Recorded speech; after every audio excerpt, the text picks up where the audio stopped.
laukos vieglas naudas nav, būs daudz jāstrādā. Vienlaikus tādā pašā laikā, kaut kas man ļoti sen teica, ka ja tu kopsi savu zemi, tad Dieviņš tev palīdzēs. Un man līdzinājā pieredze rāda, ka tas tiešām tā varētu būt. Labdien, mani sauc Agnes Bērziņa, un es pārstāvu Sijā Dolas tējas Salaspils novadā. Atrodamies Dolas salā. Lai arī mēs atrodamies ļoti tuvu Rīgas centram, man liekas, ka tas ir mazāk nekā 10 kilometri putnu lidojumā. Šeit ir tomēr ļoti tāda lauku sajūta, ja mēs atrodamies īstos laukos, un vienlaikus mēs esam ieskauti ar ļoti blīvi apdzīvotām vietām no visām pusēm. Uzņēmums ir dibināts 2016. gadā, pagāja laiks, kamēr mēs ierīkojām dārzu, jo šeit viss ir darīts pilnīgi no nulles, šeit nekā nebija pirms mēs atnācām. Un tad šogad mums ir 8 gadi. Ar ko mēs atšķiramies no citiem maziem ražotājiem, tas, ka mums nav lielu apjomu. Mēs neko neaudzējam lielos un nevācam neko lielos apjomos, bet tādā pašā laikā mums ir diezgan liela pieejamo augu kolekcija, un varbūt mēs esam īpaši to, ka pie mums var iegādāties to, kas varbūt citiem nav. Arī tādus retāk pieejams ārstniecības augus pie mums var mēģināt atrast. Tas ir tas īpašais, ar ko mēs atšķiramies varbūt. Ko nozīmē ģimenes uzņēmums? Visi strādā, mamma saņem algu.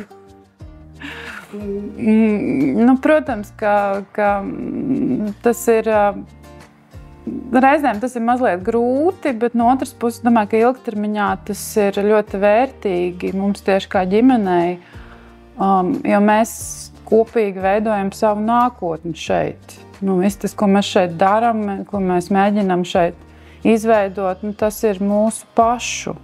Viesis vēlās gūt pieredzi. Viņš vēlās, pie tam tai pieredzē ir jābūt, vēlams tādām visām maņām. Cilvēks vēlas gan pataustīt, gan pasmaržot, gan nogaršot, gan sajust to visu. Tā pieredzē ir jābūt tādai, ka tu viņu uz brīdi ieved mazliet citā, viņam neparastā vidē, pasaulē. Vajadzīgs kaut kādā mērā pārsteigt cilvēku.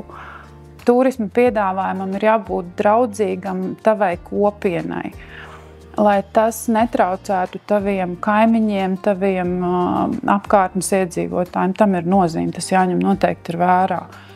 Mums ir veicies ar brīnišķīgiem kaimiņiem un ļoti foršiem pārējiem turismu uzņēmējiem, ar kuriem mēs sadarbojamies.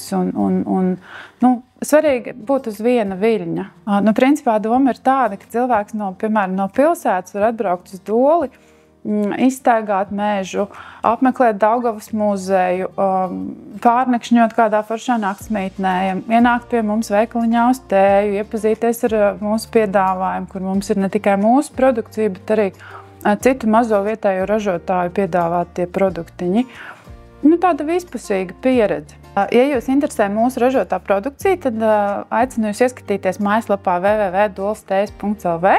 Savukārt, ja vēlaties apciemot mūsu Dolas salā, tad laipni gaidīsim jūs ciemos katru sestdienu un svētdienu. Mēs atrodamies Dolas salā pavisam blakus Daugavas muzejam. Tā kā, ja brauksiet uz muzeju, tad noteikti arī pamanīsiet mūsu veikaliņu, kurš atrodas kreisajā pusē pirms muzeja.